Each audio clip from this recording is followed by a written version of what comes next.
Ever get the feeling some people are almost destined for a certain path? Like their life story was, I don't know, maybe tailor-made for one of our deep dives. You say we've got another good one? Oh, this one's a doozy. Buckle up, because we're heading to Brazil to unpack the life of Yvonne do Amaral Pereira. Yvonne do Amaral Pereira. That name rings a bell. Maybe you've come across her in your Spiritist readings. Could be. Refresh my memory, though. Well, a listener sent in this fascinating article on her from the Portuguese Wikipedia, and let me tell you, this woman's life is anything but ordinary. Even for a deep dive, this one's got it all. All right, you've piqued my curiosity. Lay it on me. Who was this Yvonne? Born in Rio de Janeiro in 1900, she became a huge E-name in Brazilian Spiritism. I mean, we're talking prolific author, renowned medium, the whole 9 yards. Wow. Okay, now it's coming back to me. Pereira, the psychograph novels, right? I'd love to hear more about her. Psychograph novels is just the tip of the iceberg, but you're right, that's a big part of her story. And those novels, they're not your average beach reads. We're talking explorations of suicide, reincarnation, social injustice, heavy stuff. Right, because you can't really separate the woman from her context, can you? We have to talk about Spiritism in Brazil. It's huge EE there. Not just a fringe belief, it's woven into the fabric of their culture. You're telling me... Okay, so for listeners who aren't familiar, give us a little Spiritism 101. What are we talking about here? Imagine a blend of Christian morals, reincarnation, and the ability to communicate with spirits. It's been a major force in Brazil for over a century, influencing everything from literature to social work. Okay, so we've got the backdrop. Now, picture baby Yvonne at just 29 days old. Imagine the family's going through every parent's worst nightmare. She has this awful coughing fit, stops breathing. The doctor even declares her dead. Oh, wow. I can't imagine what her parents must have been going through to have it end like that so suddenly. Right out of a movie. So they're preparing for her funeral, dressing her in this little white and blue dress with a tiny wreath. I mean, talk about heartbreaking. Oh, no. And then what? Well, that's when things take a turn. Her mother, understandably distraught, goes off to pray. She comes back, and guess what? Yvonne is alive and crying. It's like this brush with death unlocked something in her. Because from that moment on, her life takes this incredible turn. Wow. So they literally thought they lost her, only to have her come back. That's wild. It does make you wonder if that event was some kind of catalyst, like it opened a door to the spiritual realm. And boy, did that door swing wide open. Because as a child, Yvonne starts seeing and talking to spirits, even calling them her invisible friends. I mean, lots of kids have imaginary friends, right? But something tells me these weren't your average playmates. Not even close. She was convinced these spirits were connected to her past life, specifically 2 figures. Charles, who she believed to be her father in this previous life, and Roberto de Caneljas, a 19th century Spanish doctor. A past life in Spain. Now, this is where it gets interesting. It gets even more interesting, trust me. She doesn't just mention these figures in passing. She claims to have vivid memories of this past life in Spain. And we're not talking just vague feelings or snippets. We're talking longing for this past life, yearning for it throughout her childhood. Hold on, so she has this near-death experience, starts talking to spirits, and believes she remembers a whole other life in Spain. It sounds like she was practically living in the spirit world already. And that, my friend, is the foundation for what she dedicated her life to, helping others through mediumship. We're talking full-on dedicating her life to using those connections to help others. In what way? Oh, we're talking about some serious mediumship here. And one of the ways she used this gift was through something called psychography. You familiar with this? Now, psychography is essentially channeling messages from spirits through writing, right? Like, she'd be the conduit for those who had passed on to communicate their thoughts and stories. Exactly. It's like taking dictation, but from the other side. And this is the method behind her incredibly prolific writing career. Right. We can't forget she was incredibly prolific. We'll dive into her novels, I'm sure. But Yvonne also was known for using her connection to the spirit world to help people in a bunch of other ways, too. Oh, absolutely. Like, she was basically running a spiritual help center out of, well, wherever she happened to be. It really makes you think about the possibilities, you know. If we could tap into that realm and communicate with those who passed on. So alongside the writing, what else did she do? Well, word got around that Yvonne had a knack for providing homeopathic prescriptions. Okay, so we're talking natural remedies, tinctures, that kind of thing. You could say that, but here's the thing. These prescriptions, they weren't based on your typical medical textbook. Oh, I see where you're going with this. Yeah. She believed she was getting guidance directly from the source. It was bingo. Spirits were literally whispering the recipes in her ear, so to speak. Can you imagine that? Someone coming to you with an ailment and you're all, hold on, let me consult with the spirit of, like, Hippocrates real quick. Talk about a holistic approach. I bet people were lining up to see her. Did it work? Well, that's a story for another deep dive, but hold on, we're not done yet. She didn't stop at homeopathic prescriptions. Yvonne also worked with people experiencing what in Spiritism is called obsession. Now, when we say obsession in everyday conversation, it doesn't quite have the same connotation as it does in the context of Spiritism. Right. We're not talking about your typical pop song stuck in your head kind of obsession. In Spiritism, it's a bit more intense. More like being under the influence of a negative spiritual presence, almost. Some might call it a form of spiritual attachment. Exactly. And it wasn't just a passing interest for her either. Yvonne felt a deep responsibility, a calling to aid those who were dealing with this. It really showed her compassion. I mean, we've talked about her seeing spirits since she was a child, having those intense experiences. It makes sense that she'd be drawn to helping those who are also grappling with that unseen world, especially if they were struggling. And here's where we see her independent streak emerging. Because despite being deeply involved in the Spiritist movement, Yvonne wasn't afraid to challenge the status quo. Really, like what? What did she butt heads with?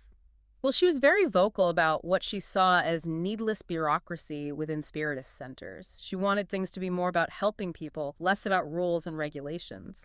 So she was a bit of a maverick then, not afraid to shake things up a bit for the greater good. Exactly. But here's a curveball for you. On top of all this, she had a passion for Esperanto.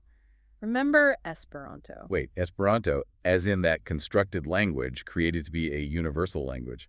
What's the connection there? It's not as random as it sounds. For Yvonne, Esperanto wasn't just a hobby. It reflected her deep desire to connect with people from all walks of life, regardless of their background. I see. Kind of breaking down barriers, finding common ground through language. A noble goal. And very much in line with the whole Spiritist ethos of universal love and brotherhood. Absolutely. And this commitment to connection, to understanding different perspectives, it ultimately shines through in her writing as well. Before the break, we were talking about Yvonne's passion for Esperanto and how that connected to her broader worldview. It's a fascinating detail, but I'm eager to dive into her literary work. Over 20 psychographed novels. That's a whole other level of prolific. It's impressive, to say the least, especially considering Yvonne had only a basic formal education. She was largely self-taught, absorbing knowledge like a sponge. Think Goethe, classic Brazilian literature, even a bit of Arthur Conan Doyle. All while working as a seamstress to support herself and her family. It speaks volumes about her dedication and drive. Imagine those late nights, hunched over a sewing machine, then transitioning to channeling spirits through writing. This wasn't some side hustle, it was a calling.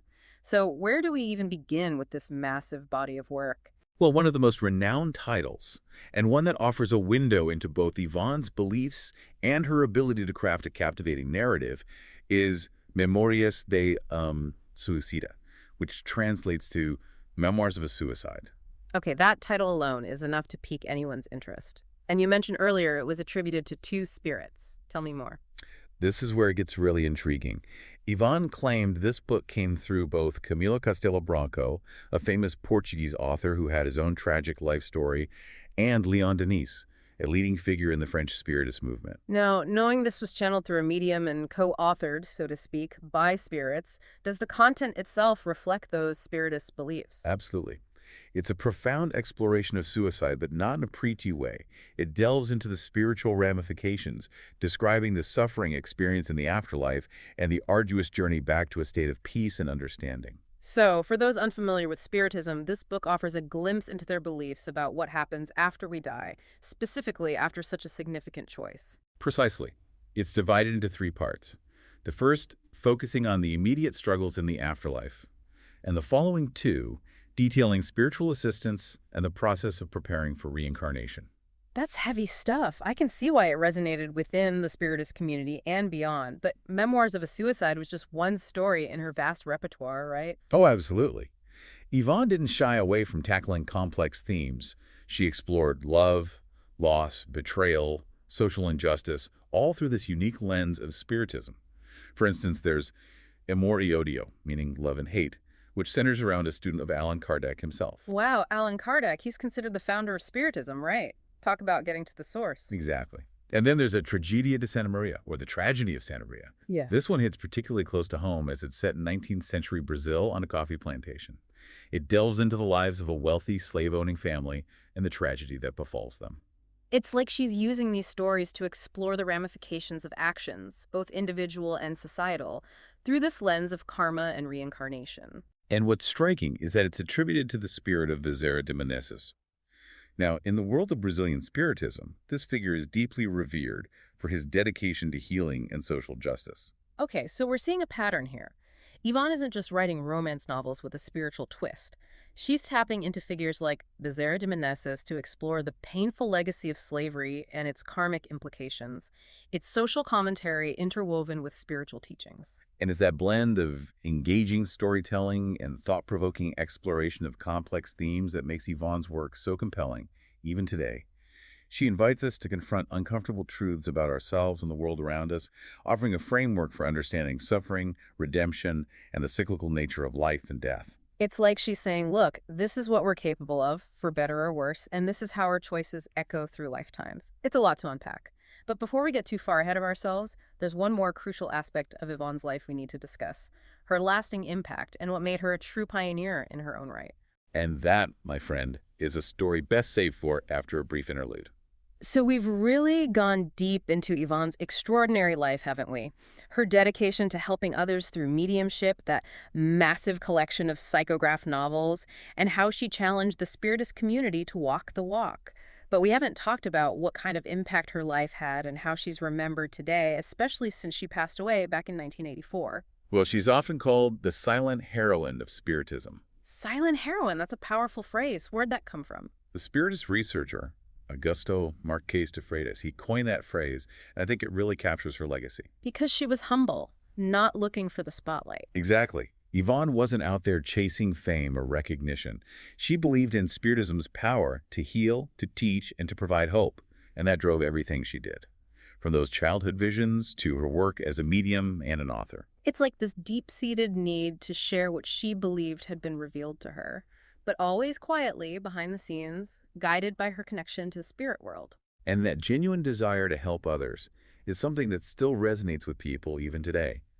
Her books aren't just about the afterlife. They're about being accountable for your actions, showing compassion, and always trying to better yourself. Yvonne's work speaks to the human experience in a way that transcends time and cultural boundaries. It's like she took these complex spiritual concepts and made them relatable through stories, so they're relevant even to those who might not know a thing about Spiritism. Exactly, which speaks to her talent as a writer, of course, but also to the enduring power of those core human needs. The need to understand where we fit in the grand scheme of things, to find meaning in suffering, and to believe that there's something more beyond this life.